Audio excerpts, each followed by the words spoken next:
Good morning, students. Today we will discuss the some properties of the matter.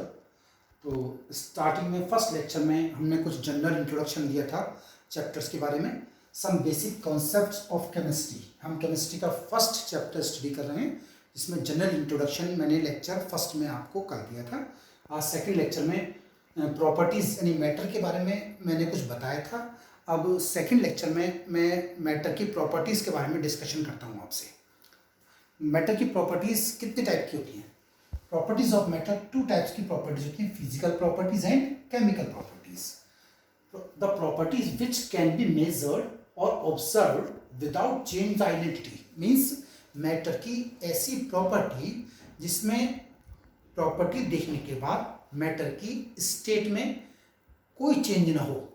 Okay जैसे हम किसी की length major करते हैं, लेंथ मीटर में सेंटीमीटर में हम मेजर कर रहे हैं, तो उसमें इसका मतलब उसके स्टार्टिंग में लेंथ लेते समय और लेंथ के बाद उसमें कोई चेंज ना हो. मीन्स ऐसी प्रॉपर्टी जिसमें कोई चेंज ना हो before observation and after observation, that's property is called physical properties. जैसे example, for example colour, order, melting point, boiling point. Okay chemical properties ऐसी प्रॉपर्टीज जिसमें चेंज को हम नोटिस करते हैं. मीन्स रिएक्शन में क्या चेंज हुआ, रिएक्शन में प्रोडक्ट की एसिडिटी इंक्रीज हुई, बेसिसिटी इंक्रीज हुई, सॉल्ट बना, प्रेसिपिटेट बना, क्या चेंज आया, ऐसी प्रॉपर्टीज क्या कहलाती हैं? Chemical properties. Requires a chemical change to occur acidity, basicity and combustibility. Combustibility means burn होना किसी भी कंपाउंड्स का. नाउ एक इनके अलावा थर्ड प्रॉपर्टी होती है quantitative properties. Means quantitative properties क्या चीज है? ऑब्जर्वेशनल. जैसे हम किसी को देखकर उसकी लेंथ का मेजरमेंट करना, एरिया का मेजरमेंट करना, या वॉल्यूम देखना, वॉल्यूम मेजरमेंट करना, ये सारी प्रॉपर्टी क्वांटिटेटिव मींस क्वांटिटी के अकॉर्डिंग मेजरमेंट, जिसमें क्वांटिटी जरूरी है, यूनिट के साथ साथ क्वांटिटी. 5 मीटर लेंथ है, 10 मीटर लेंथ है किसी की, तो इट मीन्स क्वांटिटी भी आई और यूनिट भी आई. ठीक है. अब यूनिट नया वर्ड आया यूनिट, तो यूनिट मीन्स SI सिस्टम है यूनिट को मेजर करने का. फ्रेंच वर्ड है SI, इसको बोलते हैं डी ली सिस्टीम इंटरनेशनल डी यूनिटीज. वैसे बोलते हैं इसको इंग्लिश में इंटरनेशनल सिस्टम्स ऑफ यूनिट. पहले काफी पहले CGS सिस्टम चलता था. CGS सिस्टम आउटडेटेड हो गया, इसलिए नया सिस्टम बनाया गया SI system. Okay SI system जैसे कुछ फिजिकल क्वांटिटीज का लेकर बताया ना, basic physical quantities and their units. जैसे लेंथ को रिप्रेजेंट करते हैं हम L से, और यूनिट क्या है उसकी? Metre, small m. मास को m से रिप्रेजेंट करते हैं, क्वांटिटी मास हुई, और उसकी यूनिट क्या हुई? Kilogram, kg. टाइम को t से रिप्रेजेंट करते हैं, यूनिट क्या हुई उसकी? Second, s. Electric current I, unit ampere, A. Amount of substance n, mole, luminous intensity IN, Cadila, CD. Okay clear है students? Now, let us start some properties. That is a mass and weight. What's the difference between these two terms? Mass क्या है? Mass of a substance is the amount of the matter present in it. किसी भी क्या मास है किसी का, means किसी का कितना मास है, ये डिपेंड करता है क्या उसके अंदर कितना अमाउंट है. इट मीन्स ये इससे कोई मतलब नहीं वो अमाउंट किस जगह है. अगर मान लीजिए वो अमाउंट एक प्लेस पर उसका मास अलग आ रहा है, दूसरे प्लेस पर उसी सब्सटेंस का मास अलग आ रहा है. मान लीजिए अर्थ प्लेनेट पर कुछ और है, किसी और प्लेनेट पर कुछ और है, वाटर में कुछ और है, किसी दूसरे स्थान पर हिल पर कुछ और है. तो ऐसा मास जो प्लेस चेंज होने पर वेरी कर जाए तो वो मास नहीं कहलाता, वो कहलाता है wait.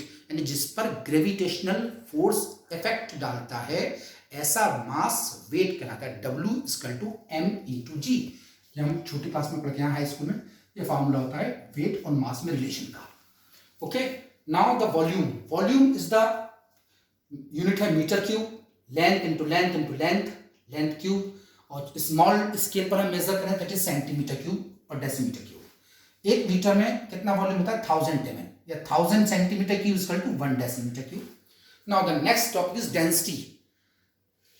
unit volume of mass is called density, and density is equal to mass upon volume. Mass की यूनिट क्या होती है किलोग्राम, वॉल्यूम की metre cube, then kilogram metre -3 ऊपर चला जाएगा, और ग्राम सेंटीमीटर -3 अगर स्मॉल स्केल पर हम ले रहे हैं।